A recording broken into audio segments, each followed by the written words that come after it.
Today is we're going to do a graduated page width layer. Then we're going to do coordinated edge framing, and then an interactive flip panel like a waterfall.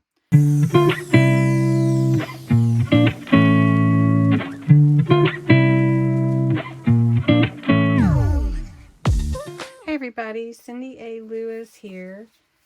In this video, I'm going to talk to you about 3 layered techniques that you can use to add movement to your pages, follow cohesion, and also flow, give you some balance using scrapbook paper. And sometimes scrapbook paper can be a little busy, and sometimes you're like this. It's beautiful, it's gorgeous scrapbook papers, but you need to focus it. First, we're going to do the graduated.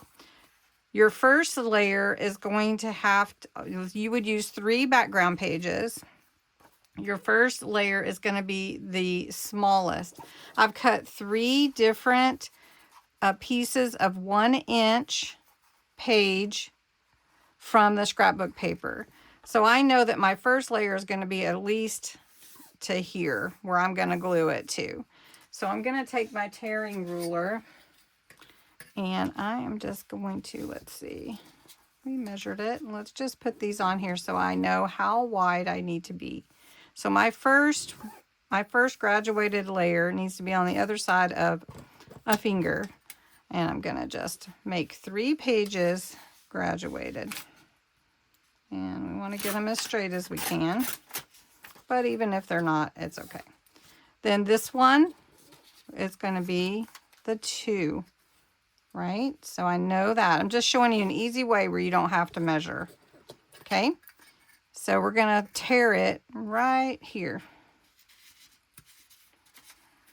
Not both of them, just one. Okay, and then the last one we don't tear. Okay, so first thing that you do is pick which paper you want to go on your first layer. And this is 3 layers, and it looks really cool in a journal. It really does look cool in a journal. But of course, we're just making this outside of the journal. The next page, we're going to glue on this one here on the edge of this one. This is using our scrapbook paper to add some real pretty beauty, or it also gives us a place to look, a focal point. So your 3 graduated layers will lay in your journal like this, and then you'll have this graduated look. It's really cool in your journal. That's technique number 1. Technique number 2 is just using your scrapbook paper to frame your page. So instead of graduating your layers, you're just going to glue onto the edge. You can glue it onto the long edge or the short edge. I'm going to do both for you. So I'm just taking that same paper and I'm just going to glue it on to each of these pages, but I'm not graduating them. I'm just leaving them the same length that they were. And I made these a 1/2 inch instead of 1 inch width. So when this lays in your journal, when you look at it, you'll see these beautiful edging of your pages. It'll lay like this, and you'll have this beautiful edge like that. Now I wanted to show you also, this is part of technique number 2, the edge, coordinated edge framing. I wanted to do it at the top, or you could do it at the bottom as well. So I just wanted you to see the difference from doing the page edging at the top versus on the side. So for this, your framing is at the top instead of at the side. So at the top, you have your framing on your page. You have your framing on the side here. That's technique 2. Technique 1, you have your graduated pages. Technique 3 is basically your waterfall example. So I've cut some pieces that are 4 inches by 3.5. And then I I added a 1/2 inch score line at the top, so that makes it a 3.5 inch square.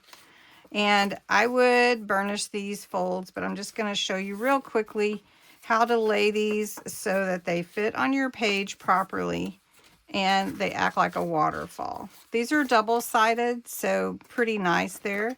So I'm just going to start at the bottom, and I'm going to glue in my fold.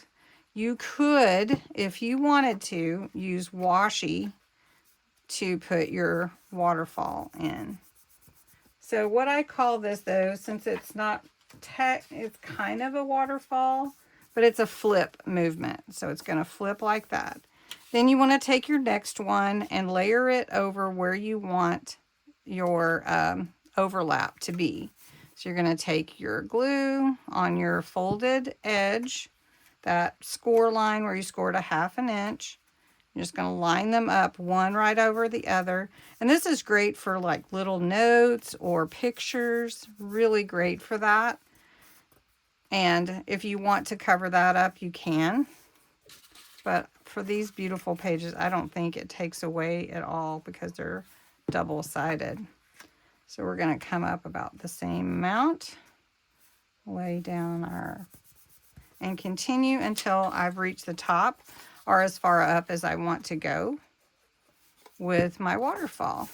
So I'm going to take one more, my flip movement.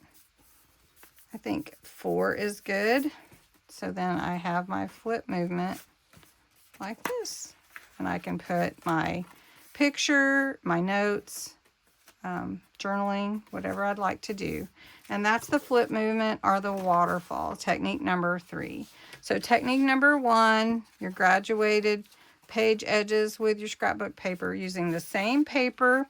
I did your edge framing. I did it at the top so you could see it at the top. And then I did it at the side so you could see it at the side. Technique number 3 is your waterfall or your flip movement page.